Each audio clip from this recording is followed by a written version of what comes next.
ladies and gentlemen. Here in Harambe, we don't say hello, we say Jumbo. So Jumbo, everybody. Jumbo, my name is Amy Beth, and I'm going to be your game driver for the next 2 weeks as we head on down through the Harambe Wildlife Reserve. Now I'm going to ask that you remember to remain fully seated for me at all times. If you have any small children seated in your lap, go ahead and keep them all the way seated for me as well.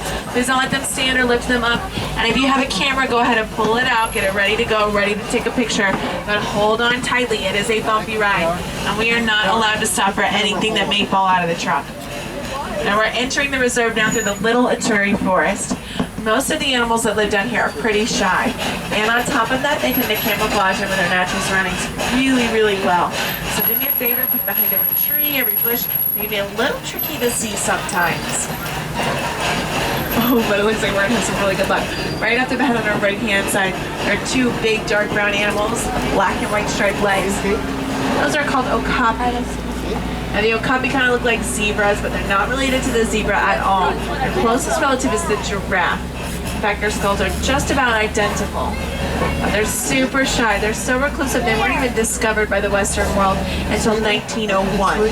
Now on our right, to the right of that little tree stump, there's a little bitty dark brown animal called a yellow-backed duiker. Duiker in Swahili means dive. When they're nervous or frightened, they'll dive into the bushes. But on our left, these dark orange, almost cinnamon-colored animals are called bongo. The bongo are also known as the ghost of the forest because those horns on their head tilt backwards and help them move so quickly and quietly through all this heavy vegetation that they're really rarely seen or heard. Now we are headed up on a watering hole. Watering holes like these are usually pretty good places to see some of the more rare species, so let's keep our eyes peeled and our cameras out. You never know what's going to happen down here.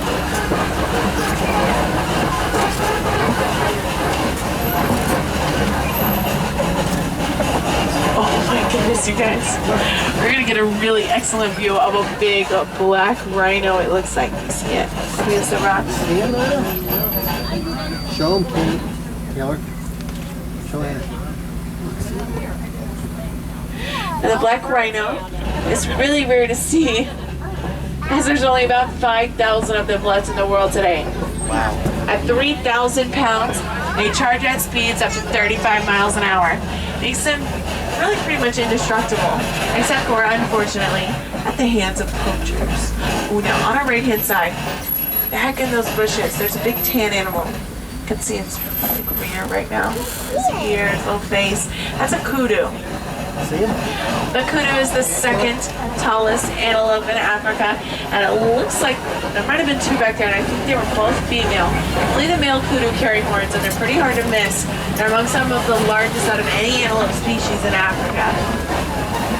Oh, and on our left-hand side, back in those trees, in the bushes, there's a big black and white bird with a bright orange bill, called a saddle-billed stork.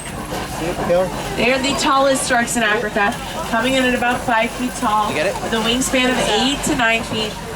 They're named after that bright yellow saddle shape that sits at the very top of their noses. We're headed on out of the Little Ituri Forest, and I'm going to take you on down towards the Sapi River. Because the Sapi River is usually a pretty good spot to see some Nile hippopotamus. So I hope that you guys want to see some hippos today. Keep your eyes peeled for me. They can be a little tricky to see, especially right away. Oh, there's one. They tend to spend the majority of their day completely submerged in water. It helps them keep their big 5,000+ pound bodies nice and cool. They'll usually only come out of the river at night because that's when they'll eat. Ventures from 6 miles away from the river and eat about 150 pounds of grass every night. These big white birds down here are pink-backed pelicans. The feathers on their back turn pink during mating season. Oh my word, yes. And on our left-hand side, we're coming up on an entire float of hippos. That's what you call a herd of hippopotamus, a bloat. You see him, Anna? Yeah, see them in the water?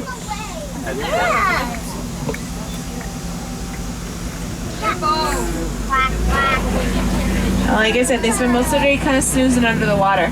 But once every 5 to 8 minutes or so, you'll see them. They need to stick their noses up out of the water in order to get a good breath of air. But we're coming across a bridge, so I'm going to ask that you remember to remain fully seated for me. Especially because waiting on the other side, yeah. There are some very large, very aggressive Nile crocodiles. Stay all the way seated. Siéntate, por favor. Gracias. The Nile crocodile can grow to be 18 to 20 feet long, which is about as long as a giraffe is tall.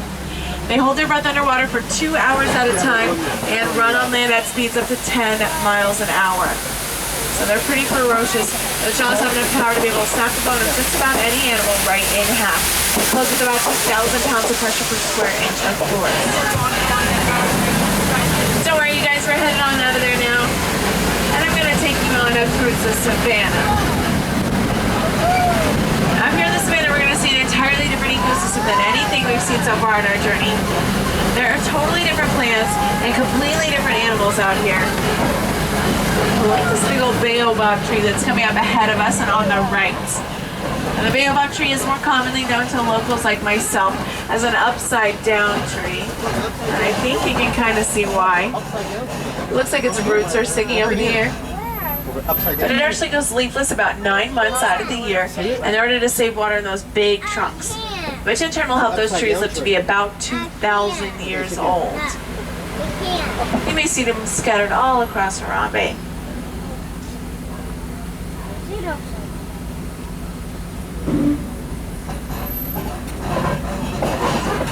Now you guys, this is my favorite view in all of the reserve coming up here. You can see why. Because from up here we can see across the hundreds of miles of Serengeti grasslands that stretch all the way across East Africa. It's kind of like a super highway for thousands of different migratory species every year. But it also serves as a more permanent home for some of Africa's more famous animals, like the giraffe and the elephants. Now on our way, we're going to get really close to a big reticulated giraffe back there.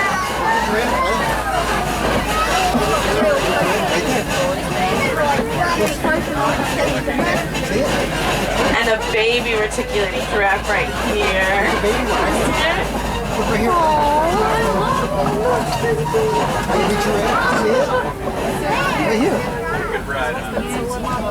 Yeah.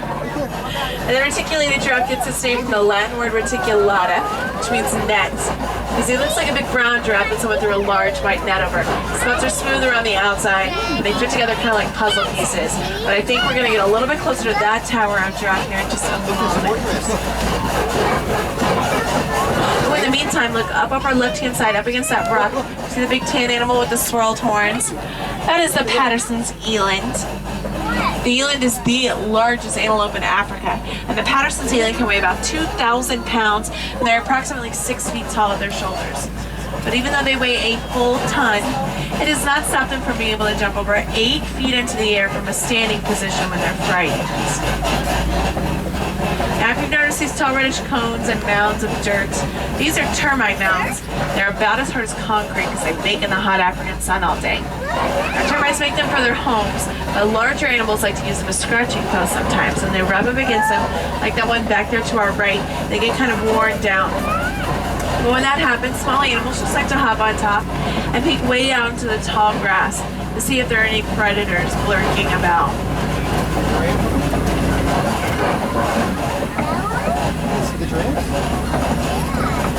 Oh, okay, off our left-hand side, back in the trees, there's a little bitty tan animal with a white face. That's a springbok. Kind of looks like a baby gazelle, but it's fully grown at 3 feet and 100 pounds. Pretty cute. And it looks like we're gonna get really close to a whole tower of Maasai giraffe. Their spots are kind of jagged and irregular. Our herded giraffe is called a tower. Kind of makes sense, right? They're born 6 feet tall. And by the time they're fully grown, they're about 18 to 20 feet tall. We're gonna get really close to one on our left and a bunch of them on our right. See it? Right there.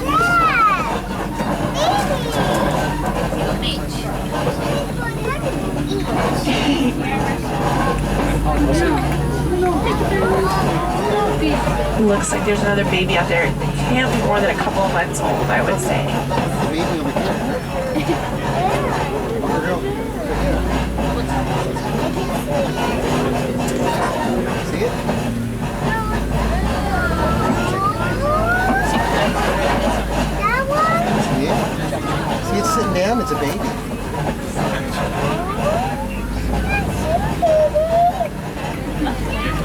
Now, as you can see, giraffes have tongues that are about 18 inches long, and they use those tongues for about 20 hours every day to pluck leaves from the bottoms of trees like that.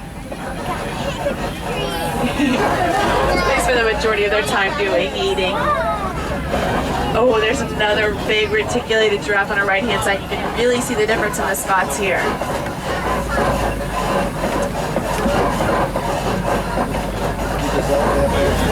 And we're going to keep pulling forward because there's a lot more animal activity out here.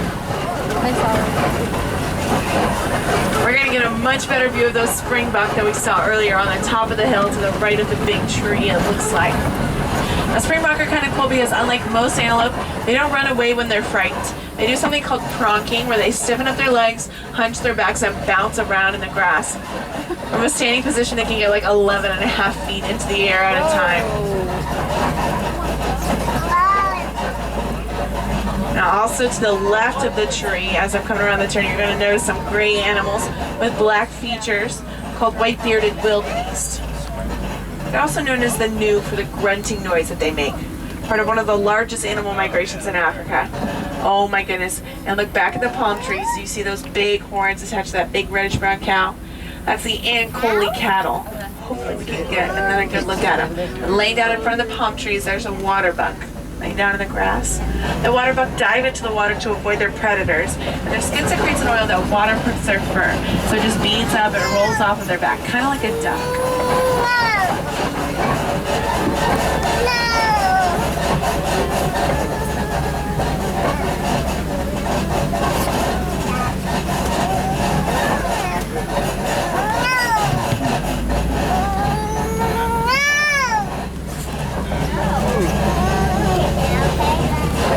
Ooh, these dark brown animals on the hill are sable antelope, the emblem of the Harambe Wildlife Reserve. There's another really good view of those Ankole cattle horns. Those horns on the Ankole cattle can grow to be 6 feet long and approximately 20 inches around the base. They are huge.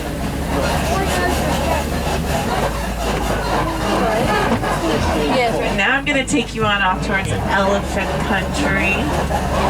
So keep your eyes peeled for a large, lovely African elephant for me. You're going to be kind of on the outskirts. Oh, but I think we're in luck.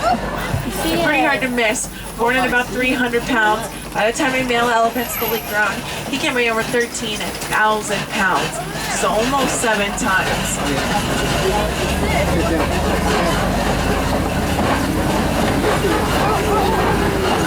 Oh my goodness, on our left-hand side, looks like there's a whole troop of mandrill.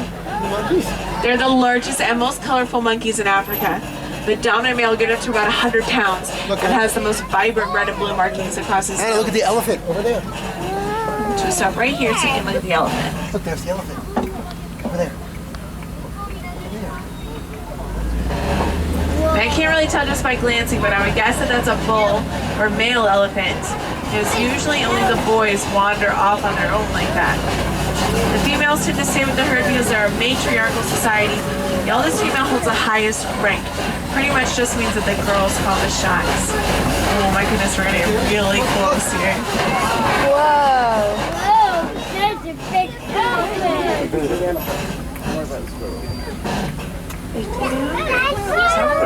That's an elephant.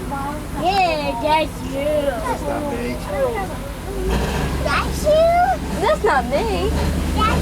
And the reason it's a little bit more difficult to tell a male from a female African elephant is because unlike their Asian counterparts, both male and female carry those beautiful ivory tusks. Now unfortunately that does put them both at risk for being poached, even on a reserve like this one. One of the greatest risks that many elephants face, on top of poaching, is loss of habitat. Because much of elephant country is lost every year to mining of a substance called coltan, which can be found in the motherboard of many electronic items like cell phones and laptops. So a really easy way to help those elephants out is just by donating, recycling, reselling your old phones and electronic devices once you're done with your old one and ready for an upgrade. It's kind of like giving land back to those elephants because we can use what we already have instead of having to continue to mine for more. And you can probably help some people out in the process as well. Oh, but if you look off into the clay on our right-hand side, you can definitely tell that an elephant's been here recently. See how they've been digging around and playing with their tusks. They eat that clay because it contains a lot of essential minerals. Oh my word, look at the baby down there. You see it? Now I can't come to a full stop here for safety reasons, but I'm going to pull through as slowly as possible. Hopefully you can all get some good looks.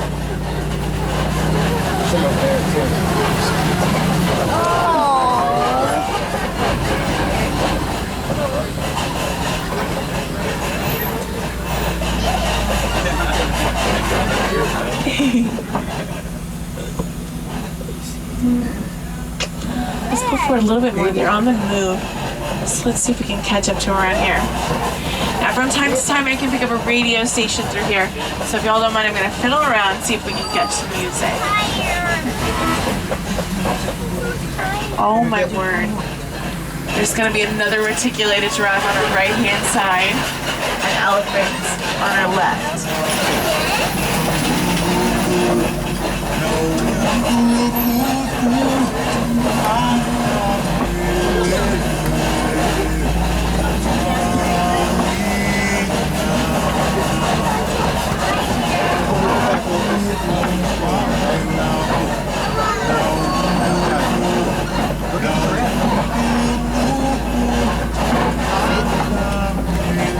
By the tree. Look at the elephants, Anna. Look at the elephants right there.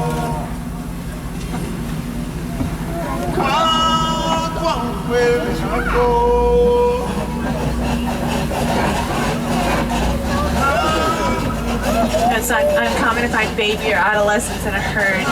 They stay with their parents for about 13 to 15 years, which makes their childhood the second longest in the animal kingdom. There's only one animal on earth that lets their kids stay around for longer than that, and I bet you can guess who it is. It's you. The longest childhood in the animal kingdom. Congratulations.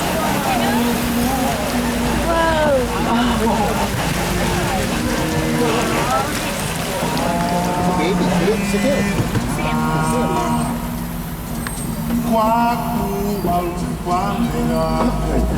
I'm going to keep playing forward because there's also a flamboyance of the greater pink flamingo over here on our left. That's what you call a flock of pink flamingo, flamboyance. Now I can tell that these are the greater pink flamingo because they are a little bit larger, but a little bit less pink than those other species of flamingo. They're born gray and they get their pretty pink color from the shrimp and other crustaceans that they eat, so it takes them a couple of years to get pink like that. One last good look before we head on off. Let's see what else we can find.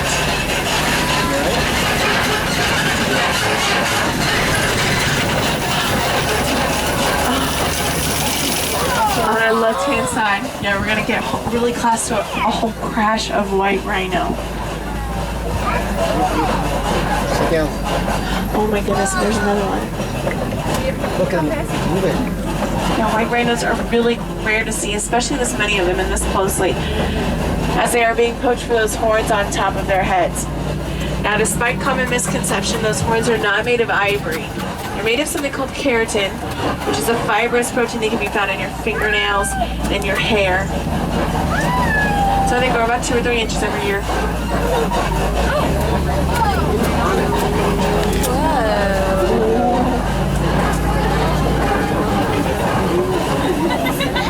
Now, white rhinos don't have any difference in coloration from a black rhino.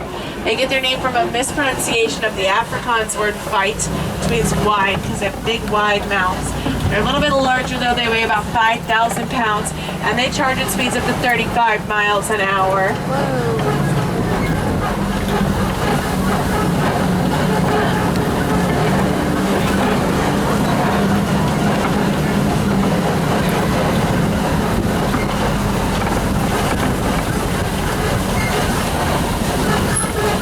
A big rock formation like this one, though, is called a kopie. Lots of different animals like to make places in and around rock formations like these their homes. It provides a high vantage point and a lot of protection. So we're going to poke around through here and see what else we can find. See if anything's hiding out of here.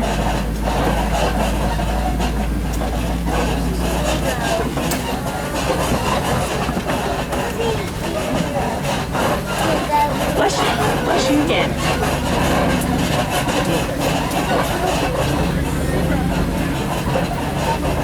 Oh my goodness, on our right hand side, there's gonna be a herd of zebras back here. Oh my goodness. Whoa. And some more rhinos, yeah.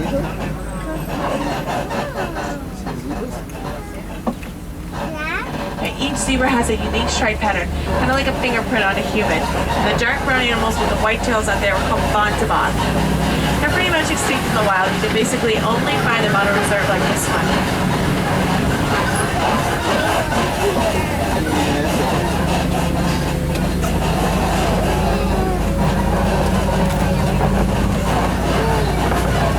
There's some big burrows up ahead. Oh yeah, it looks like we found the culprit up here. Over on our left-hand side, out under the tree and in this clearing. Yeah, they got it. They are the African warthog, and they are the largest burrowing mammals in Africa. They dig those big holes in the ground with their tough snouts and their little hooves, and back up into them at night when they sleep in order to ward off predators. We take a peek down at the ground on our left-hand side. There's a pile of ostrich eggs down here. Probably weigh about 3 pounds apiece. I'm gonna get another really nice view of the Bontebok and of the zebra. Look at a zebra. Zebra.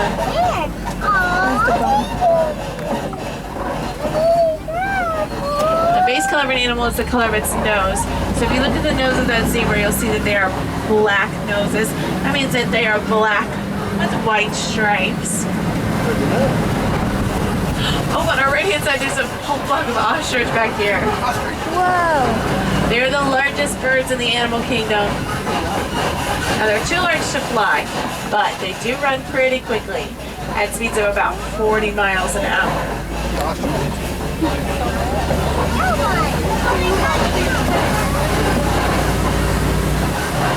And when I take you back into a glen area, a lot of migratory animals like to come through here. They graze on the grasses and then move along towards greener pastures as they need some more food. Oh my goodness, but we're on the top of the hill on our left-hand side. There's some gorgeous white animals with 3-foot spiraled horns called addax. A-D-D-A-X. The addax are usually seen migrating in search of food. They're really rarely seen drinking any water. That's because they get the majority of the water that they will ever need in their lifetime from the food that they eat.